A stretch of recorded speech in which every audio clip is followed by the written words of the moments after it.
Hi everyone, beyond the boundary के world cup special series में आप सभी का फिर से स्वागत है। वर्ल्ड कप के इतिहास में ऐसी कई महान पारियां खेली गई हैं जो कि हम चाह कर भी कभी भी भुला नहीं पाएंगे। आज मैं एक ऐसी ही खास पारी के बारे में बात करने जा रहा हूं जो कि किसी ने लाइव नहीं देखी, सिवाय उनके जो कि उस दिन उस ग्राउंड पर थे।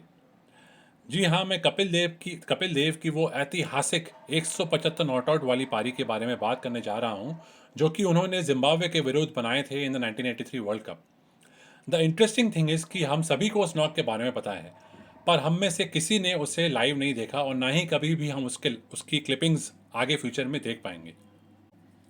इंडिया की 1983 वर्ल्ड कप जीत की कहानी अपने आप में बहुत ही ज़्यादा एपिक एंड रोमांचक है, और उस जीत के पीछे कई ऐसे इंटरेस्टिंग किस्से और कहानियां हैं जो कि उस जीत को और भी ज़्यादा मेमोरेबल बनाती है। उनमें से एक है कपिल पाजी की ये महान पारी।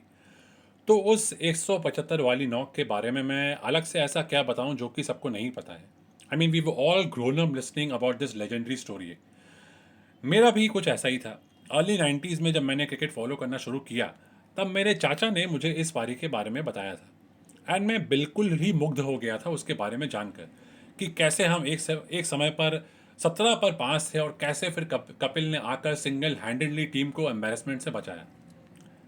एक तो ये बात अपने आप में इनक्रेडिबल है कि उस ज़माने में, I mean in the 1980s, एक बल्लेबाज ने अकेले ही 175 का स्कोर खड़ा किया। और भी इंटरेस्टिंग ये बात है कि उस मैच की कभी भी कोई रिकॉर्डिंग नहीं हुई। तो चलिए ज़रा पीछे जाकर उस मैच की उस परफॉर्मेंस की थोड़ी और डिटेल में चर्चा करते हैं। वर्ल्ड कप 1983 में इंडिया की शुरुआत काफ़ी अच्छी रही, जहां उन्होंने 2 time defending champions West Indies को अपने पहले ही मैच में 34 रनों से हरा दिया। उनका दूसरा मैच था जिम्बाब्वे के खिलाफ, जो कि वो 5 विकेट से जीत गए। हाउएवर उस जीत के बाद इंडिया की कैंपेन थोड़ी सी लड़खड़ा गई। उनके नेक्स्ट मैच में ऑस्ट्रेलिया ने उन्हें 100 162 रनों से मात दे दी और उसके बाद वेस्टइंडीज ने उन्हें 66 रनों से हराया।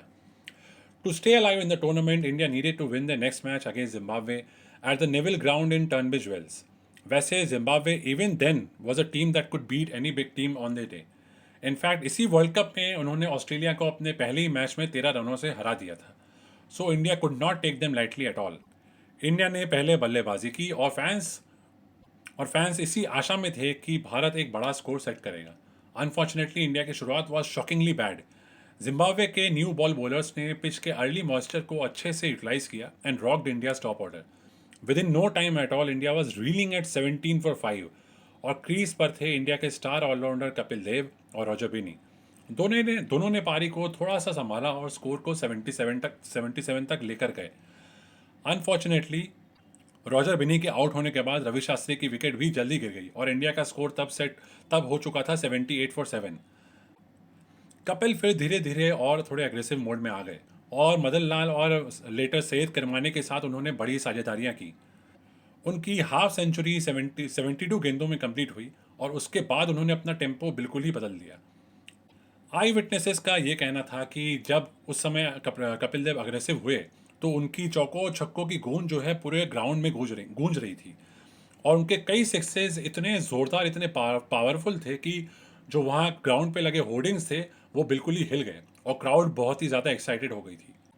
कपिल ने अपनी आखिरी 38 गेंदों में 75 रन्स मारे and eventually ended up with an unbeaten 175 off just 138 balls with 16 fours and 6 sixes.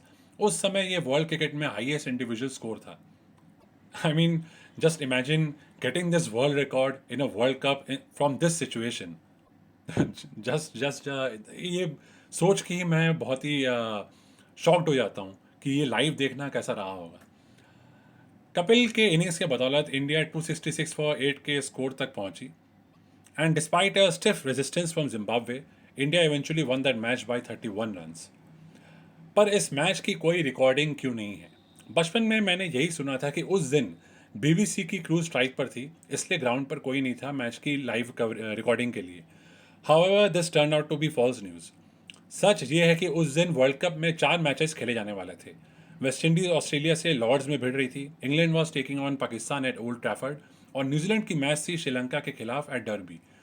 क्योंकि उस समय इंडिया और जिम्बाब्वे दोनों ही लेस फैंसी टीम्स थी, तो बीबीसी ने इस मैच को टीवी के लिए रिकॉर्ड करना इम्पोर्टेंट नहीं समझा। और इस डिसीजन के कारण वो मैच वो मैच हम में से कोई भी लाइव नहीं देख पाया टीवी पर, सिवाय उनके जो कि उस दिन ग्राउंड पर लकीली मौजूद थे। थैंकफुली एटलीस्ट हमें कपिल के उस नॉक की कुछ अमेजिंग पिक्चर्स देखने के लिए मिली, most of which were taken by photographer Jan Traylen. आज भी उन पिक्चर्स को देखकर बड़ा मैजिकल सा लगता है। कपिल उस एपिक पोज में बॉल को स्मैश करते हुए और उनके पीछे इतना सुंदर सा पिंक फूलों का बैकड्रॉप, आई मीन एक एक पूरी फिल्म जैसी फील आती है उसको देखकर। पर जब भी उन पिक्चर्स को हम देखते हैं, मैं खासकर जब भी उन पिक्चर्स को देखता हूँ, पर ये बात जो है मेरे मन में ज़रूर आती है कि काश इस मैच को मैंने लाइव देखा होता, या एटलीस्ट उसके क्लिप्स हम आज देख पाते। I mean, it was one of the greatest knocks of all time, but sadly, we'll never be able to watch a single moment from it. कभी भी नहीं, कभी भी नहीं। It's such a huge tragedy.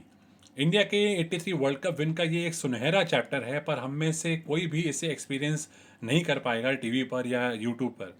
और इस कारण से ही इस परफॉर्मेंस की ऑरा जो है वो शायद कहीं और ज़्यादा बढ़ चुकी है। आई एम श्योर मेरी तरह ऐसे अनगिनत फैंस होंगे जो कि कपिल की उस 175 वाली पारी से उतने ही फैसिनेटेड है जितना कि मैं हूँ। उन्होंने भी कई कहानियाँ सुनी होंगी इस नॉक के बारे में, और ऐसे भी कई होंगे जिन्होंने इस मैच को शायद रेडियो में सुना होगा।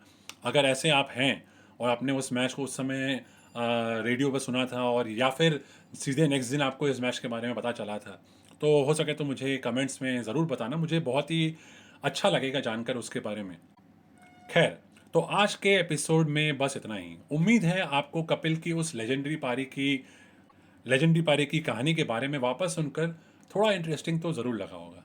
मैं बहुत ही जल्द लौटूंगा बियॉन्ड द बाउंड्री में वर्ल्ड कप के ऐसे ही कुछ और दिलचस्प किस्सों और मोमेंट्स के साथ, and I hope you will join me. तब तक के लिए take good care of yourself and have a great day.